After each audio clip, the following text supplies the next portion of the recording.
সাংবাদিকসকলক মই নমস্কাৰ জনাইছোঁ আৰু আজি ইয়াতে অহাৰ কাৰণটো হ'ল যোৱা সকলোৱে ছ'চিয়েল মিডিয়াতে দেখি পাইছে যে ইয়াতে জেংৰেন গাঁৱৰ ফুলনি ইয়াতে এজন জীয়ৰী তেওঁ আত্মহত্যা কৰিব লগা হৈছে। এতিয়া ইয়াতে আত্মহত্যা কৰাৰ কাৰণটো এতিয়া সকলোৱে ইয়াতে দেখি পাইছে। সেইবাবে মই সেই আত্মহত্যা কৰাৰ কাৰণটো এতিয়া সকলোকে জনাৰ পাছতো যে সেই ল'ৰাজনকো আজি শাস্তিটো দিব লাগে কাৰণ আজি কাৰোবাৰ জীয়ৰী আজি কাৰোবাৰ কইনা ইয়াতে হেৰাব লগা হ'ল।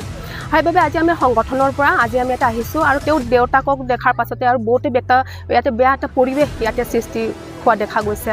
এতিয়া চাবলৈ গ'লে তেওঁৰ দেউতাক এতিয়া চকুৰে দেখিন বা দৃষ্টিহীন অৱস্থাতে আছে। সেইবাবে মই এটা কথা মই ক'বলৈ খুজিছোঁ যে আমাৰ সংগঠনৰ পৰা হ'লেও আমি মানে তেখেতৰ দেউতাকৰ কাৰণে সেই চকুৰ ট্ৰিটমেণ্টৰ বাবে আমি তেখেতক সহায় দিম আমাৰ সংগঠনৰ পৰা।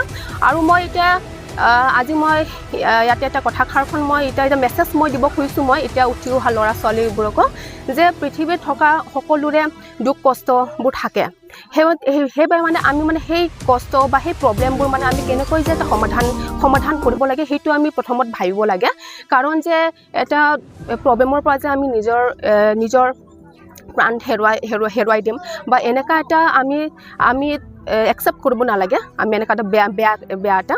সেইবাবে আমি প্ৰথম ভাবিব লাগে যে আমাক সৰুৰে পৰা মা দেউতা ডাঙৰ দীঘল কৰোৱা বা দিন হাজিৰা কৰি পেলাই তেখেতে পঢ়া শুনা কৰাইছে এইবোৰ আমি ভাবিব লাগে।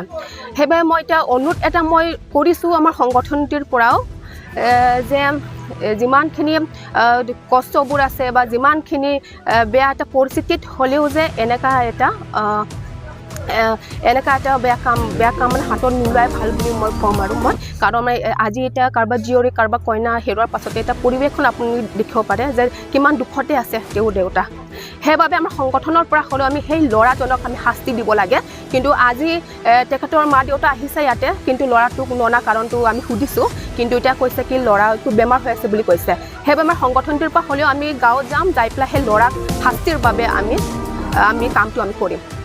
সংগঠনৰ আমি ন্যায় বিচাৰিম কাৰণ এজনী আমাৰ ছোৱালী প্ৰাণ হেৰুৱাব লগা হৈছে। সেইবাবে ন্যায়টো আমাক লাগে আৰু সেইবাবে আমি ন্যায় নোপোৱাটিক আমি প্ৰতিবাদটো আমি ৰাখিম।